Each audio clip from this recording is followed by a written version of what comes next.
Welcome to Women 2.0 in Conversation series. Today we are going to talk to Megan Casey, the co-founder of Squidoo. Tell us a little bit about yourself. The present tense of Megan Casey is that I'm the editor-in-chief and co-founder of Squidoo.com. We've been going for about 4 years now. Prior to that, I was in book publishing. I worked at Random House and Penguin Group. I was a business book editor there. Most exciting to that was having people come to you. You're basically a venture capitalist for ideas. People come to you and say, I have an idea I want to spread. I think a book is the perfect medium for it. Let's get published. And you get to work with them and say, well, this is an idea worth chopping down a bunch of trees for, so let's package it and send it out. A lot of what I learned there translated to a lot of the companies that I've worked with online. Prior to that, I was just working with a bunch of pre-2000 web ideas on my own, moonlighting at late night in a terrible apartment in New York City. How did the transition from an editor to a co-founder happen? That I'm this business book editor, and had at the time been thinking about, should I go and get my MBA? And I'm working with authors like Seth Godin and Guy Kawasaki, Carly Fiorina, and I'm working with these people day to day, taking their ideas and shaping them and learning from them, and realize that I'm getting my MBA right here in the real world. But the minute you realize that, and the minute you have articulated so much in your head, you get sick of working on other people's ideas and refining them. I didn't want to be an editor of other people's stuff anymore. Not in a selfish way, but just you say, okay, I've taken myself to the point where it's time for me to launch my own thing or come up with my own idea and push my own vision. And so in small ways, while I was in book publishing, I started to do that. You start identifying problems and you have the confidence little by little to say, I can solve these problems. And even if I don't think I can, or even if I think I'm going to fail, I'm still going to try. So I started a website on my own when I was at Penguin that basically helped other authors come up with their first blogs and websites. In 2002, you still had a bunch of authors coming to you saying, do you think I should have a blog? Do you think I should have a site about what I'm trying to say? And then they say, well, can you recommend a web developer who can make this for me? And you're saying, we'd be happy to pay, $15,000 for a blog, which pre-WordPress and pre-TypePad was actually happening. So clearly I said, I can solve this problem, and started my own little web development company just for authors, and started to work with them to say, here's how you can spread your ideas online, which now sounds obvious.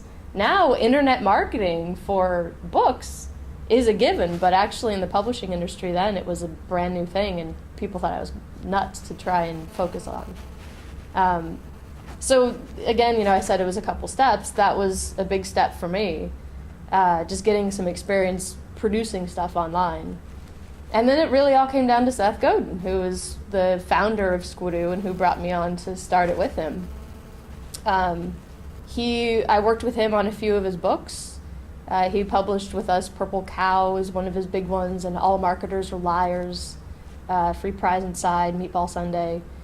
And I got to work with him for a few years developing his ideas, again, packaging, sending them out there online.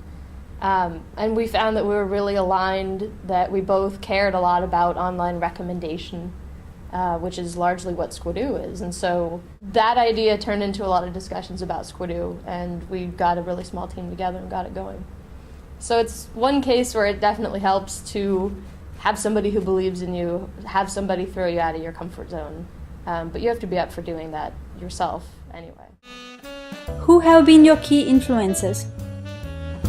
Seth, he influences people every day through his blog and his books. So I don't feel very special in saying that he is a source of inspiration because he does it for so many. But for some reason, he decided that I was somebody that was worth a little bit of time working with. And I've worked with him for the last 4 years. And that experience is something that changes the way that I walk through the world and changes the way I think about things. So if I were to ever have had a mentor, it would be Seth. I don't think he knows that, but it's true. Other than that, obviously thousands of sources of inspiration. And most of them come from my own self-education from business books. I mean, just having a curious mind and reading and talking to people about their ideas is one of the best ways to feel this little spark of envy and say, I'm going to go do my own idea too. What's your favorite mistake? A favorite mistake is in believing that ideas have capital all on their own. Because if you don't tell anybody about your idea and share your idea and actually go and make it happen, no one knows that you were smart, no one knows how great that idea was. And especially in talking to a lot of entrepreneurs, which a friend of mine calls wantrepreneurs, because it's, you're just a wannabe about it until you go and do it. And my favorite mistakes are probably the 19 different ideas that I've had that to this day I know would be so much fun to put out, so much fun to produce, so successful to do. And I just haven't been able to pick one lately, and I haven't been able to prioritize one. And so the biggest mistake, I think, is to let that thing pass you by. Any advice for other women entrepreneurs? So many. It really is just about, and again, there's a difference between an idea and a vision. An idea is something that strikes you in the middle of the night and you go, ooh, that could be a lot of fun. A vision is when you've taken your idea and started to articulate it, you've started to write it down and spec it out. Maybe you bounce it off a few people, but for the most part, it's your vision. And you start to come up with the texture for how you're going to make it happen. You say, these are the resources I need, this is the problem I'm trying to solve. My biggest suggestion is to have some discipline to take yourself to the point where you can say, I have a vision, and then you can confidently tell the rest of the world what your vision is, as opposed to just saying, oh, there's this little thing I want to do, or I'm part of this other team that, I work at Google. Well, that in and of itself can be an answer these days, but you work at Google, why? What's your vision? What are you doing every day? What are you trying to create?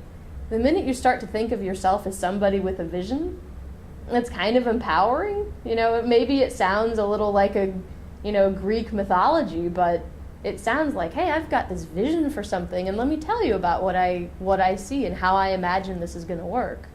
It changes how you describe what you're doing. It changes how you care about what you're starting. And it also doesn't let you off. If you really want to make something happen, build in some ways to trick yourself into making it happen. Because sometimes a little bit of bravado goes a long way, especially when you're by yourself starting something new and it's scary. Walk into the room and, say, all right, we know what we're doing here. This is my vision. As opposed to, I think I want to start this thing. Thanks for listening. For more, visit us on our website at www.women2.org.